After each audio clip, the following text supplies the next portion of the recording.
This is John Murphy at Murtech.com with your daily news update. Okay, here we are on May the 16th, and we are halfway through the month. All right, 4.5 months down the road, down the drain. 5/16/2026 in the year of our Lord, and I've got some great information for you tonight. Let me click the Murtech on Rumble link and take you over here to my Rumble channel. This is the video that we're watching tonight, episode 1919. It says upcoming, but as you know, you are actually watching it. So let's jump into this, and let me close out the live chat, slide down here, and click the Show More button to expand out the description box. And we have information from American Center for Law and Justice, ACLJ, Sekulow, Benny Johnson, Devory Darkins, and X22 report. All right, but before we get into that, let's give us some shout-outs here to, looks like we've got a comment here from Deb ZZ Bennett. It's already given me a comment with 2 thumbs up. Also, Ice Dragon Monster just started following my channel. Cross Bro just started following my channel. And Sue Berry Grain just started following my channel. So thank you very much, folks, for following my channel.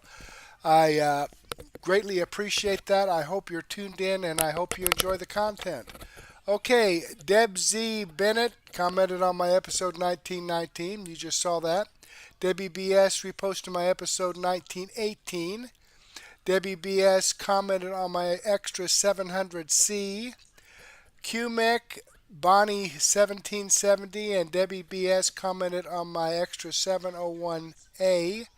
And Debbie BS commented on my extra 701B. QMEC and Debbie BS commented on my extra 701C. So thank you very much, folks, for your comments and reposting my videos. I enjoy reading your feedback, and I definitely appreciate your support. So thank you very much. Let me give this a thumbs up. There you go. Okay, and by the way, there's one of those thumbs up icons right here below the video. If you want to jump on that and give me a thumbs up, fantastic. All right, ACLJ Sekulow, Supreme Court massive legal filings ahead of midterm. Let's check this out. I think this has already been settled, but they dropped this yesterday, actually. So let's check this out and see what they have to say.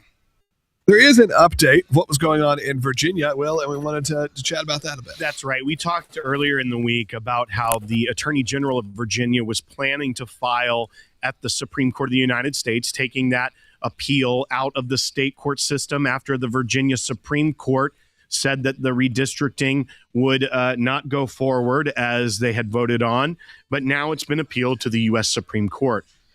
We, at the ACLJ, I just got word we will be filing a brief tomorrow in this case, asking the Supreme Court to reject the petition of the Virginia Attorney General, basically saying the state court had settled it. We are not going to weigh into this. And that is the appropriate course of action here. One, because the ruling from the Virginia Supreme Court was based off Virginia state constitutional law. It wasn't based off of federal law or anything of that election law that they took into it. They said this is a violation of the state constitution. Therefore, the appropriate way for it to be handled is within the state. But two, there's a lot of talk here as well. And we've seen this even from the weird misspellings in some of their filings, and also some of the ways that it was formatted, that the Attorney General of the state, it seems, may not really have a good grasp on what is even going on in the state. This is someone who, once again, in this zero-sum game, was okay with his political opponents facing violence in order to change their policies. But when it comes to the actual work of being Attorney General, it seems not to have as good of a grasp on this. There's even some people questioning if the relief that this Attorney General is asking from the Supreme Court of the United States would do anything, if he's not asking for the correct thing from the U.S. Supreme Court, because of what he's asking is the Supreme Court decision of Virginia to be overturned, but that would still leave in place the lower court issue. A lot of questions out of that, but the ACLJ will be representing all of our members, as we put forward the brief tomorrow in Virginia against the Virginia Attorney General at the Supreme Court of the United States, to say, listen, this is how the Constitution works. You should not even take this. There's actually a direct way for you to get involved right now. Sure, we are representing all of you all the time, but there's actually a way to put your name involved, get involved in this. You can do it right now. We have a new petition, Defend Election Integrity and the Constitution, specifically related to this, because the midterm elections, we know they're coming fast, and we see this attacks. I mean, obviously tomorrow we are filing that critical brief at the United States Supreme Court, and we need you to be a part of it as well. We have won before at the Supreme Court. They have listened to us. The ACLJ name carries weight. They take us seriously. And we also need that because people like you support the work of the ACLJ. And I'm not asking for your financial contribution right now. I'm asking you to just sign the petition. Be a part of it. Get involved right now. Hundreds of you have signed even just today. So be part. Nearly over 42,000 have signed. We're going to try to hit 50,000. Let's try 50,000 people sign this petition before tomorrow. That would be great. So go to aclj.org right now. Let's try to take it over the top. aclj.org/sign directly, SIGN, or scan the QR code that you see on the screen right now. When you do that, it's going to take you to a page. You can read the petition, make sure you agree with all what we're talking about here, and then sign it and be a part of it right now. Again, it's sort of getting in, being part of the team for election integrity. That's at aclj.org/sign. All right, there you have it, folks. And I'm not sure how many signatures they got, but I do know that the Supreme Court said, no, we're not going to look at this. And they were right. This has nothing to do with federal law. It's the United States Supreme Court. Your Supreme Court of your state said it was unconstitutional, and we're not going to get into, determining your Constitution. I'm sure they have enough problem trying to figure out our Constitution and ruling on things. But let's click on the Rumble link and show you that this video does come from American Center for Law and Justice. This is the video I shared with you. I've given them a thumbs up. I hope you do the same thing for me. All right, let's jump back here. And Susie Poll 2016 joined us. Hi, how you doing? There you go. Let me give you a howdy doody and a heart. There you are. Thank you so much, Susie Poll. All right, let's see what else we got here from Benny Johnson. Trump just changed the world in China. Iran surrendered, stock market roaring. Well, it didn't roar too much yesterday, but we'll get to that later. Here we go. Let's see what Benny has to say.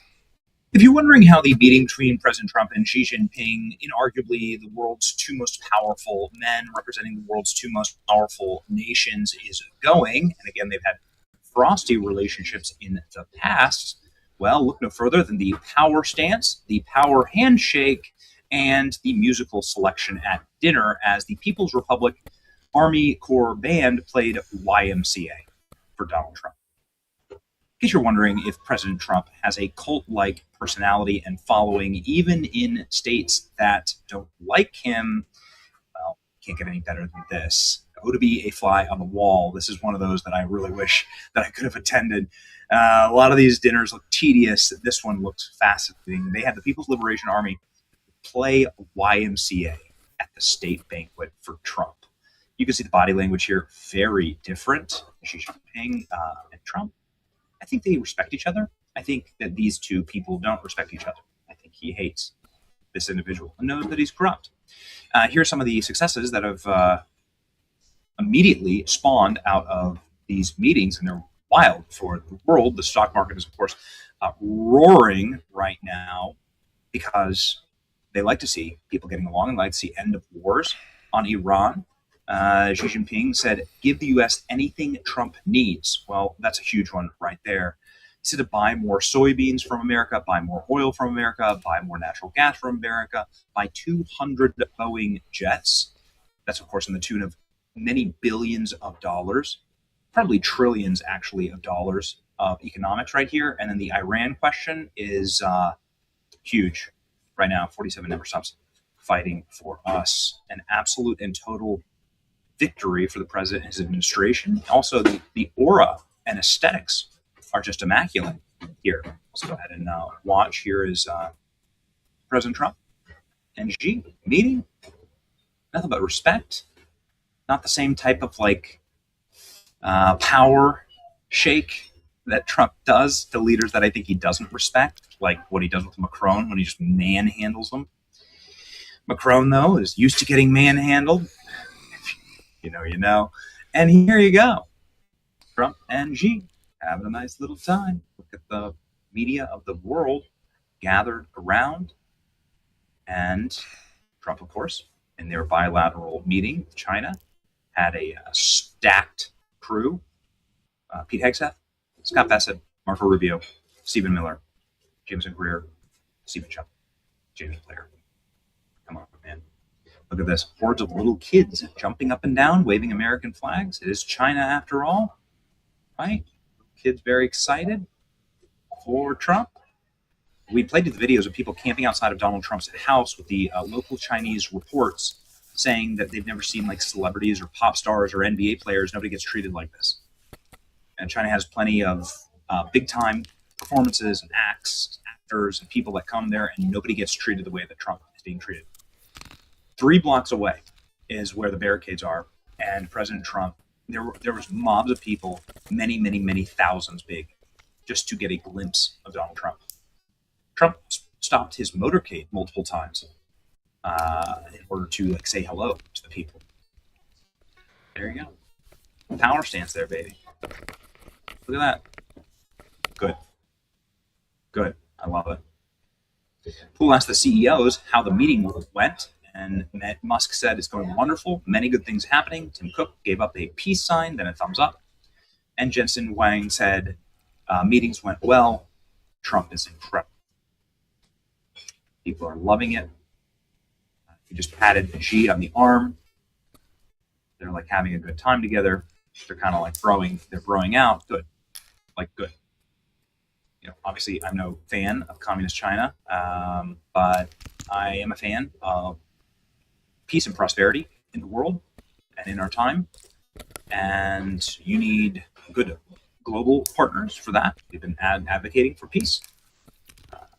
And the vibes are immaculate. Look at this. It is good, right? Yes. Aura. True.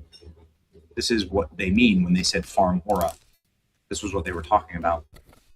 You can see sort of the stocked bench here. There's Miller, right? You'll recognize many of these. Apple, Tim Cook, Elon Musk, of course, and Pete Hegseth, NVIDIA, Marco Rubio, Scott Bassett. You know these people. Some of the Trump inner circle here. This dude getting the grams, right? There you go. They make Trump and Xi make remarks at the state dinner. What did they say? Well, Xi just said, Trump is making America great again. That was his remarks at dinner. And upon saying that, the Dow just surges above 50,000. Massive wins for Trump. China wants to be less reliant on the Strait of Hormuz and opposes Iran trolling the waterway. At the same time, J.D. Vance is saying that peace talks in Iran have suddenly flipped green. That's just the signals coming out of the vice president's office. J.D. Vance is sort of in charge of the vice president's in charge of the Iran peace negotiations, wherever those are. But J.D. Vance's office just signaled that Iran is seeing what's happening with China, which is their number one benefactor or beneficiary, and now Iran is running to make a peace deal. Okay. In a massive Iranian backfire, China is looking to start surging oil imports from Alaska, because you guessed it, it's closer and easier than the Strait of Hormuz. The Chicoms are hedging on Iran. Trump is wheeling and dealing overseas, playing chess, and he is a master. Ooh. Okay. Elon Musk, very popular at the Chinese state dinner, taking nonstop selfies and making funny faces when he takes the selfies. Doo-doo-doo. Just pure weaponized autism. Doo-doo-doo. And they are trying to prevent war over Taiwan. Okay, fine. I'm in favor of this, right? And they don't want that conflict mishandled, whatever, right? Okay, fine. I mean, on some level, it's Okay. Just as long as my hemisphere is secure, that's all I want, as long as America isn't in a war that is prolonged for years, 5,000 miles away from my home. Elon Musk's kid, little X, is wearing like a Chinese school kid uniform. And Elon said, my kid is learning Mandarin. That's what he says. He says, my kid is learning Mandarin. Normalize kids in public places. It's so important, having children. Sharing these experiences with them is the greatest joy. It is absolutely. This is pretty cool. The sequence is pretty incredible. And Trump has brought all of these major business leaders to China, and they're all getting bags, man. They're all people who compete with China and want to invest in China, and I think likewise. And it's not diplomacy; it's leverage with a handshake. Very cool. And here they are having dinner together. Very Chinese time of Trump's life. And the White House saying a powerful arrival ceremony in Beijing. White House posting again, oral farming as ever. Okay. Epic mode activated. President Trump stares down Xi Jinping. It's ready to go. I thought this was very interesting. The handshake between Xi Jinping and Stephen Miller. Stephen Miller, sort of the architect, and everybody knows it, of America First, MAGA, and the Trump White House. And he and we've been watching for like little cues and pings. This is the moment. This is something I think is utterly fascinating. Watch this clip I'll leave you with. Xi Jinping staring down Stephen Miller. What does this mean exactly? It seems like it's out of respect or curiosity for the Dark Lord of the White House. But I love to see it. I want peace, prosperity for my nation, for everyone, right? Yeah. I don't wish ill on anyone. I want my country first, right? That's what this is. Okay, here's the Stephen Miller stare down. What do you think about this? Let me know in the comment section. It's your boy Benny. See you.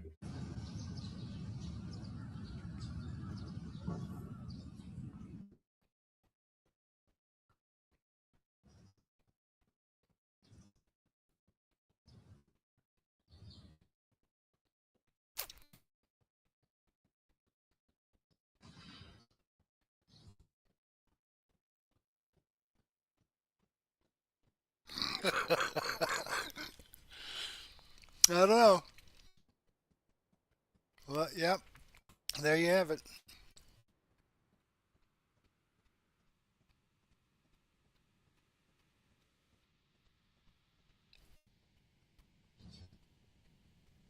All right. I'm going to go ahead and stop it there.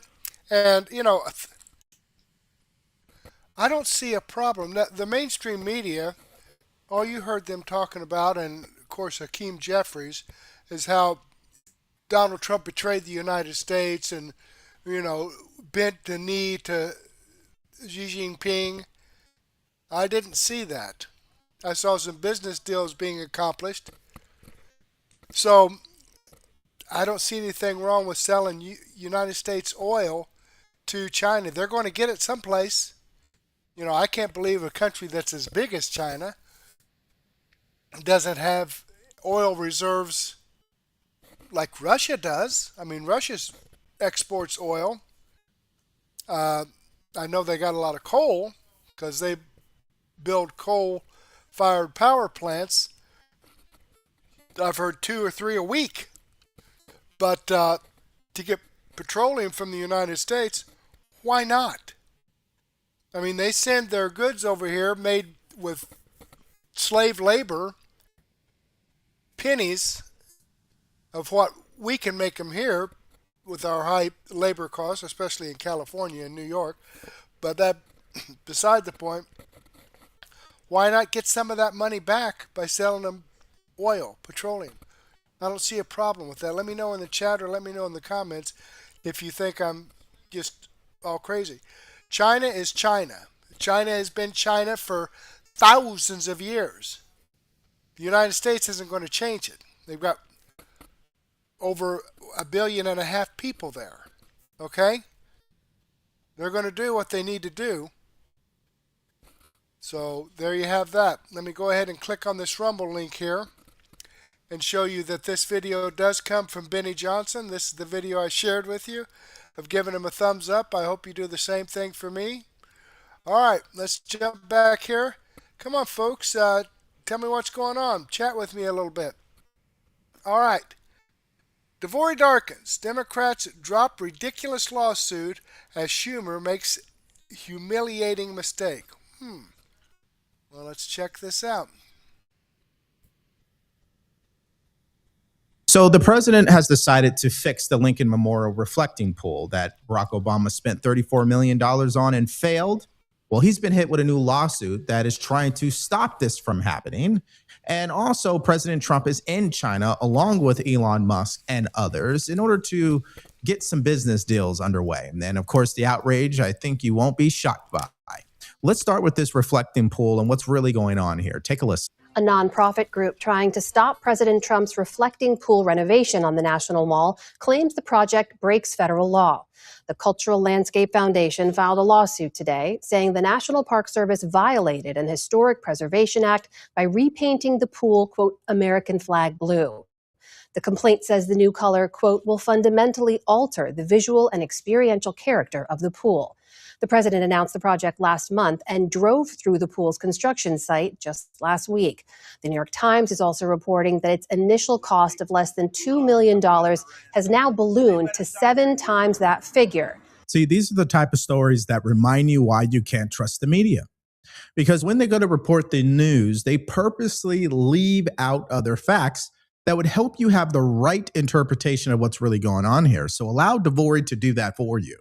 What they left out is Barack Obama in 2010, 11, and 12 spent $34 million to fix the Lincoln Memorial reflecting pool.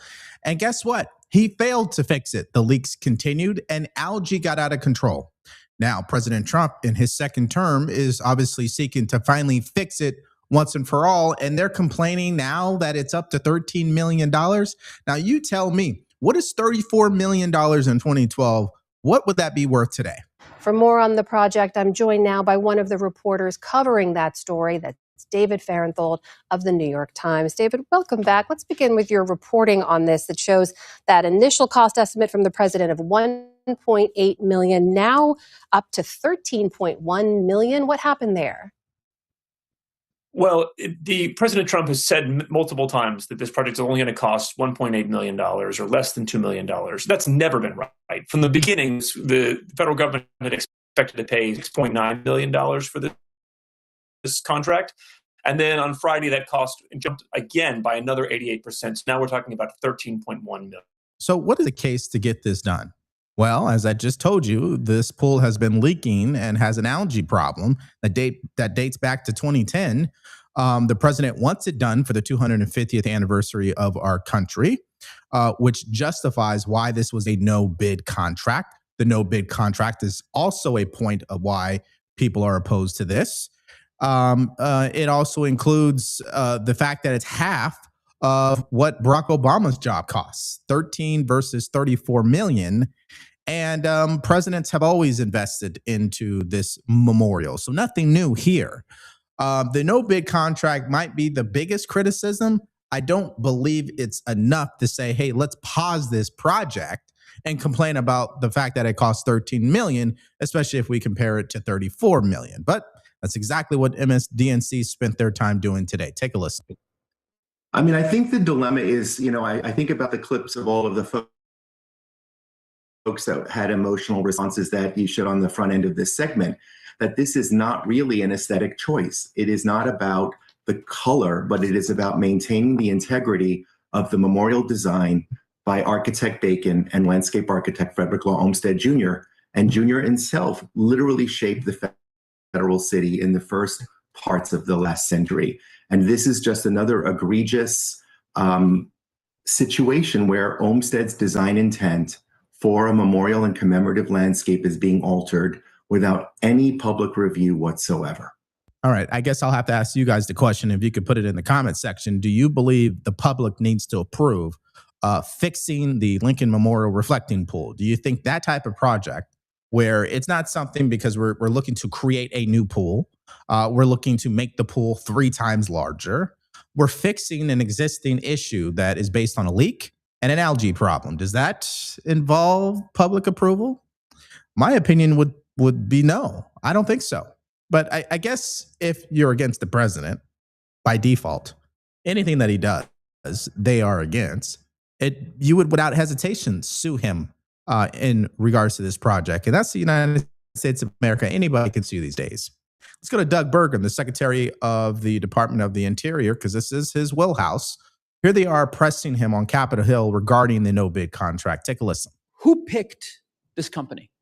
Because President Trump, a few months ago, in a New York Times article said, I have a guy who's unbelievable at doing swimming pools. He looked at it, he called me up, he said, sir, we can do something on it. Last night, he posted on Truth Social, also, I did not give out the contract. Interior did to a contractor I did not know and have never used before. So Interior, he's talking about you. Did you give this $13 million no-bid contract to this company that's never done business with the federal government before? The gentleman's time has expired. I think the secretary can answer the question. The gentleman that you're talking about that has done construction work regarding pools and fountains for President Trump is not part of this contract. He's just a citizen that cared about it and offered some free advice. There's nothing there in terms of any dollars flowing to anybody that worked for President Trump. So let's just take those 2 issues. It's too expensive and the no-bid contract is wrong. Okay. Compared to what exactly? Is $13 million expensive compared to $34 million in 2012 by Barack Obama? Is the no-bid contract, in the context of getting it done before July 4th for the 250th anniversary, is that the wrong approach? Compared to a competitive bid that might take 6 to up to maybe a year and a half to finally find a vendor and may cost more? Or what about this? Compared to doing nothing, is $13 million more expensive than doing nothing in regards to this reflecting pool, which will probably make the problem even worse and more expensive? These people are a joke. You can't take them seriously, obviously. Democrat Senator John Fetterman put this post on X about the renovation spend. Stop this henpecking. $13 million. This is an iconic American place and was in serious disrepair. Get over the TDS and celebrate America 250. Ben, not a bad idea. I mean, I saw something where Jim Acosta went running over there with a microphone complaining that Donald Trump was trying to clean this up. Yeah, well, for regime media, of course, Barack Obama could walk on water, could do no wrong. But I trust the guy who fixed the Woolman skating rink in Central Park ahead of schedule and under budget to actually be able to execute on basic things. And again, the left hates that. They want to create problems and they want to say that they're the only solution to them. But their hatred of Trump just trumps all else for them. It's another reason they hate Fetterman, because he's actually open and honest and pro-American and unifying in his message. And he represents his constituents. Okay, let's just pause for this quick, important update. Do you owe back taxes or have unfiled tax returns? Did you retire? I'm going to go ahead and skip past this commercial, Vez. Well, they'll do the by 02CT. You guys know exactly what's going on.com/Devory. Okay, so I think at this point, you guys know exactly what's going on here. Because in this next story that we're going to update you on, it's the same principle over and over and over again from Democrats. The president is in China today. He's going to meet with Xi Jinping, and he brought an entourage. Elon Musk, the CEO of NVIDIA, Marco Rubio, who was technically banned from China. They're all in attendance. So this is a huge high-stakes meeting for a multitude of reasons. Trade is one. Iran war is another one. Whatever business dealings Elon Musk and the rest of these CEOs have in regards to China, that's a part of it. And so the bottom line here is we're going to show you how crazy people are as it relates to this trip that the president took. Let's first start with the summary from Fox News. Take a listen. And the real action, though, starts in a couple of hours, really, when the two leaders come face to face. And already we're getting early indicators of how this is going to go. And that means how China's handling it. Watch. A red carpet, good, cheering children, excellent, a military honor band, pretty cool, and every detail choreographed that shows they care. And look at who greeted the president, the second most powerful man in China, the vice president, Han Zheng. It's kind of big. The United States coming to town clearly has an impact. So China wanted to make the effort, and they did. Now, compare that to what we saw under the last two administrations. Not good. President Biden's defense secretary, for example, Lloyd Austin, could not get his counterpart on the phone from Beijing for a year and a half. And Secretary of State Blinken, remember, he was in Alaska. He got publicly dressed down by Chinese officials in his first year in office. And then there was President Obama's last year in office, his arrival to the G20 summit. Look at this. As he stepped off Air Force One, the red carpeted stairs were missing, forcing President Obama to use an alternate exit typically reserved for war zones. On the tarmac, a Chinese minder tried to block U.S. press access, screaming at a White House aide, "This is our country, this is our airport." Then he yelled at National Security Advisor Susan Rice and tried to prevent her from entering the president's motorcade. The Secret Service had to intervene. Little different greeting now, right? It was pretty clear. Beijing did not take them seriously. I don't care who you voted for. That's just a fact. Yeah. But see, here's the problem. If they don't roll out the red carpet for President Trump, you know what the headlines would be? China is showing Trump who he really is. They're refusing to bend the knee. They have humiliated him.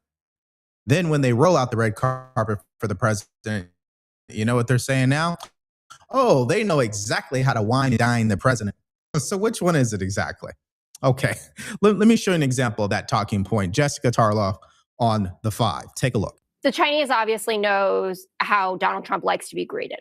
He wants a parade. He likes the fanfare. It puts him in a good mood. The world leaders that get along with him all know. They call him daddy or whatever you got to do to get through it. So the Chinese definitely got the memo on that. I think Jillian's point on AI is super important, all this. I don't really know how you collaborate with the Chinese when all they want to do is steal all of our secrets. But obviously, he brought these CEOs there for a reason. I want to talk about one of them in particular, the NVIDIA CEO, because it was rumored that he wasn't going to come, and then they picked him up in Alaska on a Jensen Huang.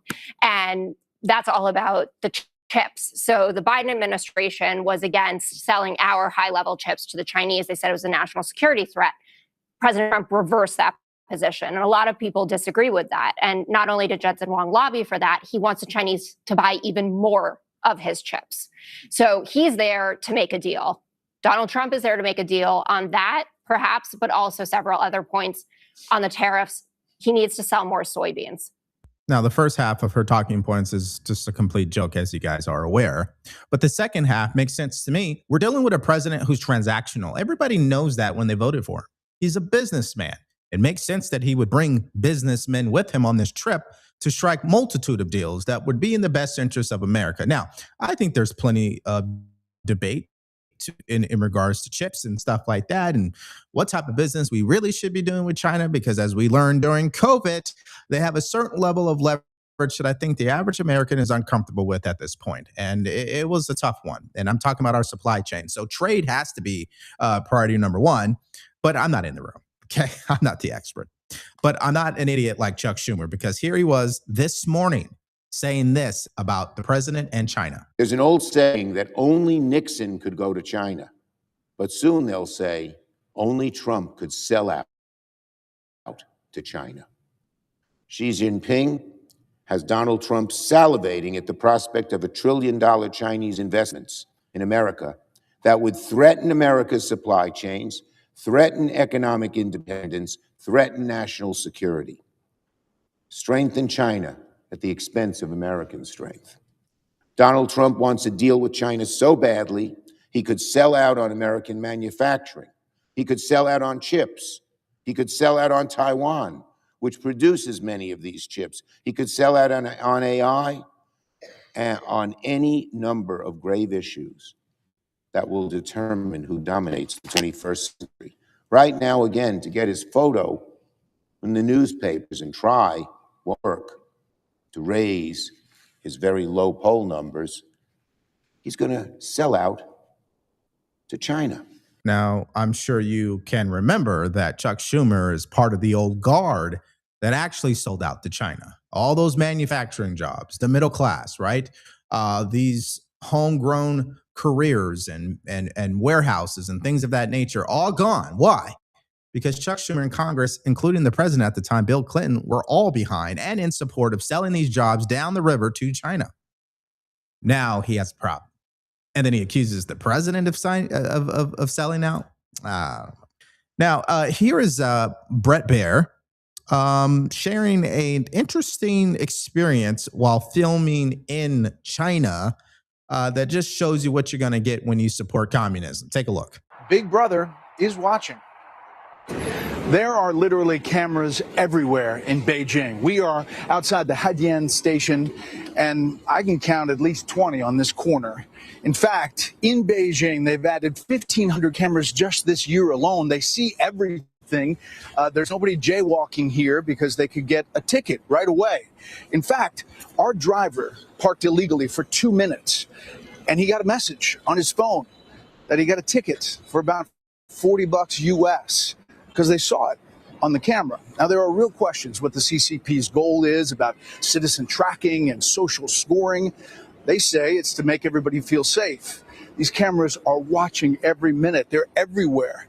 And while they're watching us here in China, we hope you continue to watch. Special report from Beijing. I mean, just imagine that. That's what communism will get you. But the Democrat Party has been knocking on that door. They're supporting candidates who believe in things like this.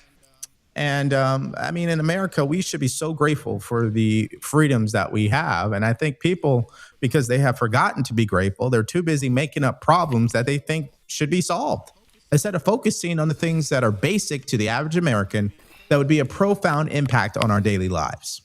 So while Chuck Schumer's on the floor there screaming about China, what is he doing for the people of New York exactly?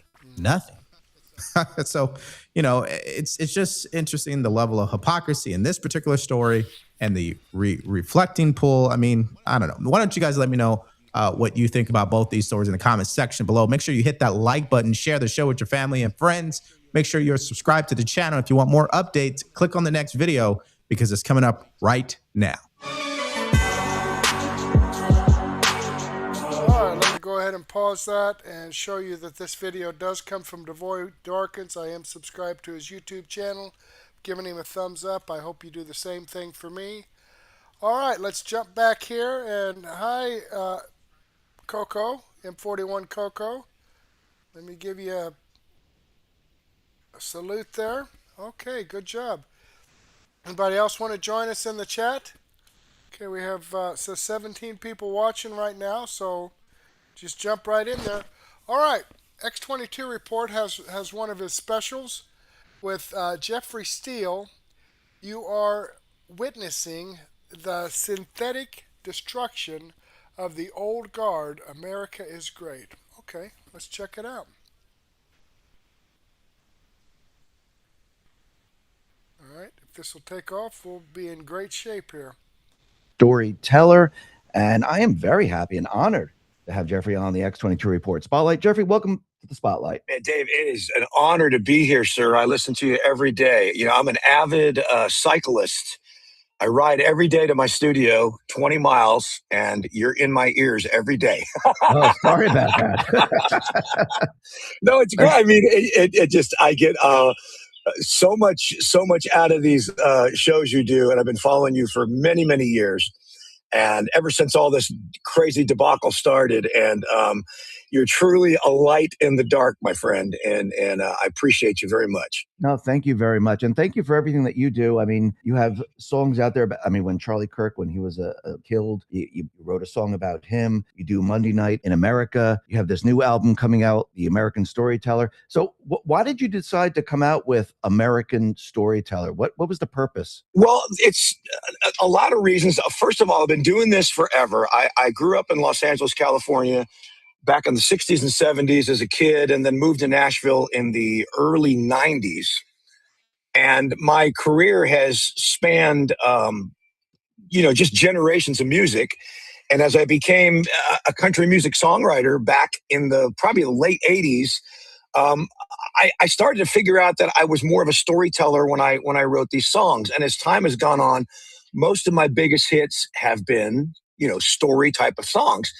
And mainly about our country, our faith, our values. I've been writing the same song essentially for, 45 years. Right. But in the last 4 or 5 years, I've gotten a little bit of pushback and a little bit of people turning their heads going, geez, Jeff, why are you why are you taking the other side? So, stuff like that. I'm like, no, I've always been on the same side.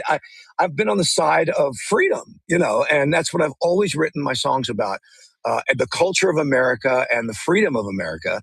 And songs like that go back to like 2001, My Town from Montgomery Gentry, Something to Be Proud of, songs about our country. So the pushback that I've gotten in the last 4 or 5 years has kind of inspired me to push that out even farther. A couple of years ago, I wrote a song for an artist by the name of Aaron Lewis called Am I the Only One?, which became a huge conservative anthem in America. And really in the industry here got me in a lot of hot water with a lot of people that thought I lost my mind. And basically speaking about American values, but they thought I lost my mind. So this has just been more incentive for me to push forward, not be afraid to say what's in my heart and write about what I've been writing all these years. So that's the short answer, Dave. Let me ask you, I mean, from the time that you started and to now, have you seen the industry change? Because I mean, I remember like going back, like in the 80s, let's say, back then, people were for America. I mean, you had Bruce Springsteen. I mean, back then, probably in the 90s, 2000s, but he was always singing about America. Mellencamp, always singing about America. And then all of a sudden, I feel like things changed a little bit where all of a sudden they're no longer singing about America anymore. I mean, have you found that it changed from we're for America, then we're now against America? Absolutely. Absolutely. Like I said, 4 or 5 of the biggest songs I ever wrote, probably around the 9/11 era, around the 2001 and after. 4 of the biggest songs I wrote were, just songs about America, and they were massive hits. And the same song I'm writing 20 years later, I wrote a song for an artist by the name of Eric Church a couple of years ago. It was called "Stick That in Your Country Song," and it was basically an overview of where America was at in 2020. And boy, I got lambasted by that one. But they really are. There's been quite a push to stay away from just the faith and the flag and the family values, especially in country music. Not only rock and roll, but especially in country music. Those are the cornerstones of the genre. The urban life, the rural life, the small town values, and they're kind of getting pushed out for a bigger global narrative in the lyrics. I'm a lyric guy, and I'm watching the whole world. I'm watching the left use words in ways, giving word. We're all watching how they give words new meanings, and they're making people think different things with words that they hear. And I'm a guy that really studies words and studies history, and I write about it. So as I've seen these things in the last couple of years, it's been making me just want to step out more and say more, and that's what I've been doing, and just pushing it out there even harder. Not trying to make so much of a statement as I am just trying to say, hey, this is what most of the people in the country feel right now, and we have to have a platform to be able to say these things. I agree with that. I mean, you have a platform on Rumble. You have a show Monday Night in America. You talk about freedom first perspective type of views, and you also talk about your music. What made you start that? Well, it was I was very worried pre-election in 2024. I think as a lot of us were, of where the country was going to go. And I'm trying to think, I hang out with guys like John Rich and Aaron Lewis, and I've come to know Cash, and I've come to know Devin through different media events and things that I get hired to play. But as I'm kind of looking around at the world, it just that was kind of my springboard to want to do something pre-election, just to let people know what I thought. And boy, I got a lot of rocks thrown at me for that. I had people saying, how can you come into a nightclub and do a podcast about Trump, and I said, hey, everybody else is out there doing whatever they're doing for their candidate. So why can't I do it here? And so I got a lot of that. But basically what I was doing was I was given a platform to amazing charities. I was trying to show America what great Americans do, helping others, whether it's through health, through charitable work, through music, or even through politics. I was trying to bring on guests and show a perspective of what real America looks like, the one that I'm in every day, playing my shows all across the country, and not this fake world we're seeing on TV. So I wanted to kind of represent that. So I did it as a Monday night in America sort of podcast music show that I'm still doing out on the road. And people love it, but it was basically to, I wanted to see President Trump get elected more than anything, because I knew that his track was the track we needed to be on. It's just the most obvious thing. But boy, as you know, and especially in my industry, it's so hard to even talk to people about another alternative. Right. I mean, have you lost? Oh, go ahead. I'm sorry. No. Have you lost business? Like I guess producers or directors or the studios, have they stopped calling you, or has there been pushback saying, listen, we don't want you doing this kind of stuff? Well, I still get work, and I've been around for so long now. I just kind of get grandfathered into things, and I people know who I am in the industry, so I'll get pulled into stuff. But there's a lot of stuff I won't get pulled into, and there's a lot of people that won't work with me. They won't write with me. They're worried that I'm going to bring out something that's too pro-America. It's just, it's fascinating, and some of it, Dave, I understand, because like a lot of the acts that are out there are very conservative, but they can't say anything because the labels and the industry, they'll shut them down. And, they've got buses and employees going down the road. They've got, some of these acts have 50, 60, 70 employees working for them, and they can't say what they really feel. And I fortunately am in a position where I've been like a creator behind the scenes, developing all these artists and developing all these songs. So I don't really have that, that worry over my head of 50, 60 employees and not being able to say what I really feel in my heart.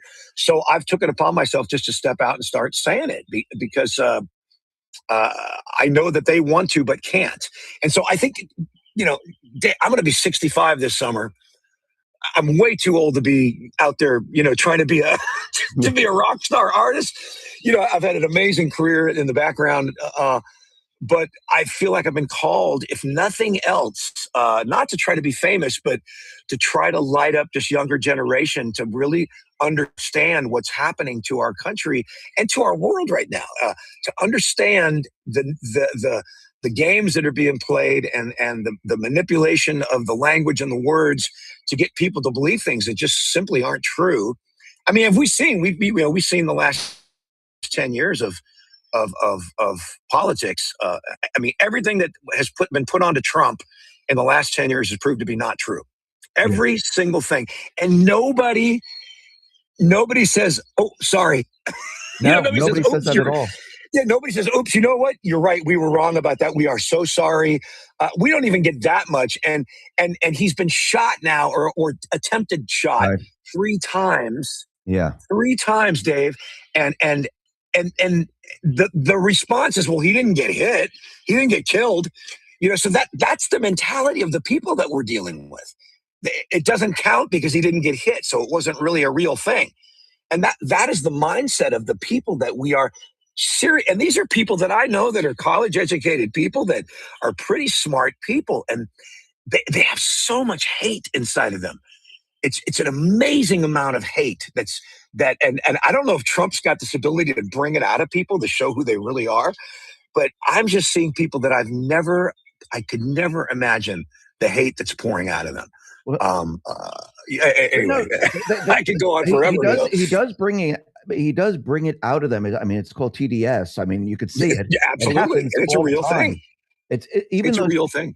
Even the people that you think that are on his side, all of a sudden they turn on him later on. I mean, it's crazy. My and again, I'm an amateur and I read a lot and I study a lot and I observe a lot. That's why I've been a hit songwriter for 40 years, because I've been able to document things in all sorts of ways. But I just, have been looking at the world and watching how the narrative has just sucked so many people in. And and they can't even calmly talk about the slightest great thing that Trump has done. I mean, look what he's doing right now. He's showing who the real enemies are, and he's showing what the real situations are. And then you've got millions of people, billions of people just doom scrolling every day. What I like to call trash can truth. They find some little tiny bit of scrap that might have a little bit of truth to it, and they make a post about it so they can get some likes and some follows. But they've got like millions of people that are following them, calling them, news people.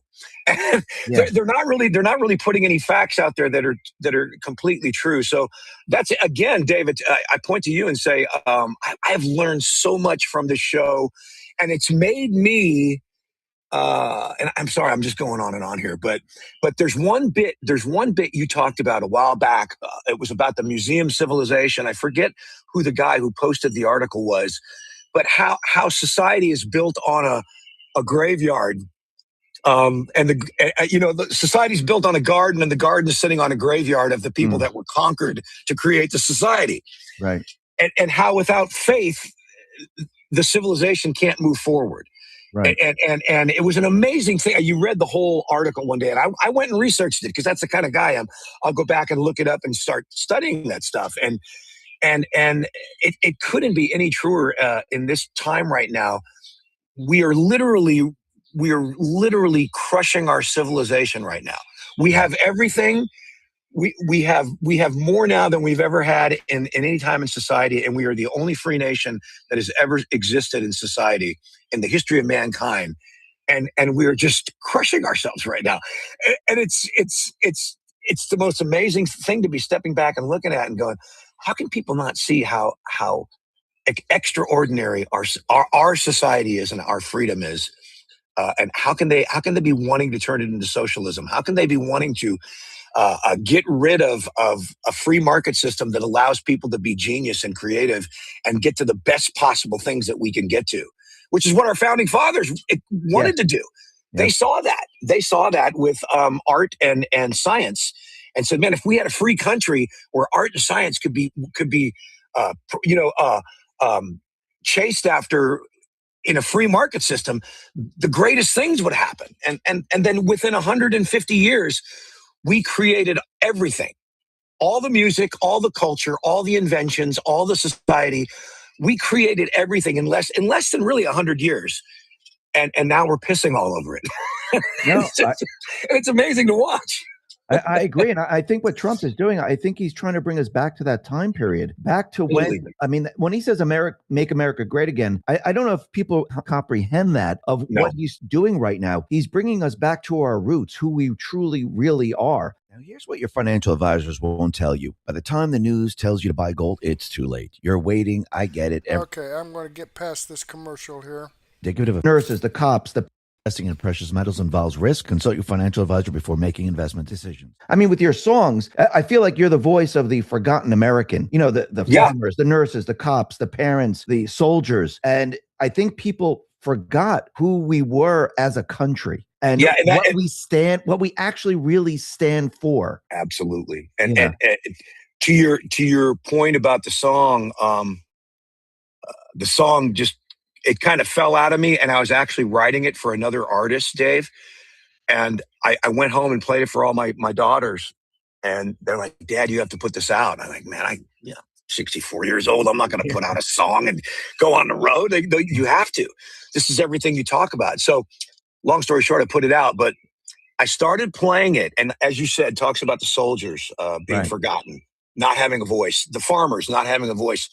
Getting crushed out there. The frontline nurses who said no to the vaccine and got fired and are still out of work, a lot of them. The cops who can't arrest anybody anymore. And then the firefighters and on, the coal miners. All of these iconic American built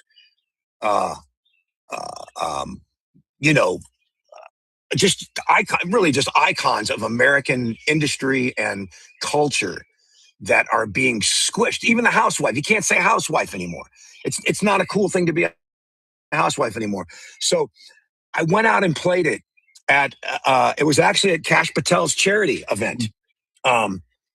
He asked me to come and sing a couple songs. It was a brand new song. I'd never played it live before. So I said, hey, I'm going to play this new song. I never played it before. The place was on its feet. It was on its feet. And so I played a couple more shows. People were just immediately on their feet. They've never heard the song before. They got on their feet. So we released the song, and I couldn't get anybody to help me in the industry. They all kept telling me, yeah, there was a line in the middle about Charlie Kirk getting, the Charlie Kirk choir is what I said. Because after he got shot, I went down to my hometown of Franklin, Tennessee. There was a big vigil. There were vigils being held all over the country that weekend. And there were 5,000 people in my little town square in Franklin, Tennessee, holding hands and praying and singing. And I said, this is what Charlie Kirk did. Yeah. He brought people together. He was just giving people a voice. He was just giving people a platform to hear it and to hear another side of things, a faithful side of things. Okay, I'm going to go ahead and pause this here. I'm running out of time, but I will include this in my daily news wrap-up, so you'll get to see the rest of this. I'm like 22 minutes into this 47-minute video, so I'm like halfway through it. Let me click on the Rumble link here and show you that this video does come from X22 Report. This is the video I shared with you. I've given him a thumbs up. I hope you do the same thing for me. All right, and I thought that was interesting. I mean, get off of such heavy politics, but just here's some good information, okay? It's true. I mean, the situation with the mainstream media, I mean, they're always trying to keep us in an uproar. And he's right. I mean, make America great again. Let's get back to the basics. And the Democrats that are trying to, their democracy is letting criminals out on the street again so they can go out and kill people. Their democracy is defunding the police. Their democracy is them being in power. Yeah, I want to take their democracy away from them because their democracy is destroying this country. And just like a little kid, if everything doesn't go their way, they moan and groan and scream and cry about it. All right, well, let's jump back here. And, Dream Weselos, I guess, 8044. He was on Locals and dropped that comment, so I thought I'd share that with you because you can't see the comments that's being posted on other platforms like Facebook and Locals and what have you, so Twitter. So I thought that was pretty interesting how Tim Walz honeymooned in China. Eric Swalwell dated a Chinese spy. Hunter was paid with diamonds for his advice to China. And Sleepy Joe allowed a Chinese balloon to fly over the country. But then, Donald Trump goes and generates some business deals with China. And that's horrible. You don't hear the mainstream media talking about this stuff. And that's why I share this information with you. Because you're going to get information that you're not going to get on the mainstream media. Okay, here's the videos that I've shared with you in the description box. I have a link to the videos themselves, as well as a link to the producer's channel. And these videos that I've shared with you are videos that I've posted on Mertech.com. And the same thing here. All these videos that I have here, let's just take an example here of Gorilla Dog. Okay, this is the video. If you click on his name, Gorilla Dog, it's going to take you to his channel so you can see more information that he might have. Also, Daily Wire. If you click on the name of the channel, right here, you can click on this and I'll click on that for you and it'll take you right to his video. Okay?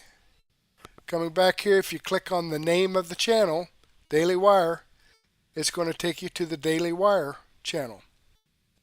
All right? I'm trying to share this information out, put it in one convenient location for you, so you don't have, let me do the surfing for you, okay? I'll get the news and information that you're not going to get on the mainstream media.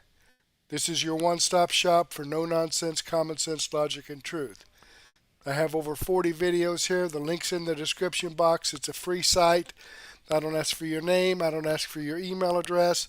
I don't drop cookies on your computer. I don't have a bunch of ads popping up in your face. Just no nonsense, common sense, logic, and truth. I'd like to share all of it with you. Unfortunately, I don't have the time to do so, but I do have my daily news wrap-up here that I put together for you. Mertech Daily News Wrap-Up. And I've got that X22 report in here. I'm going to have to rearrange this just a little bit for you, so we'll start off with that. But I have information from McWater's Effect.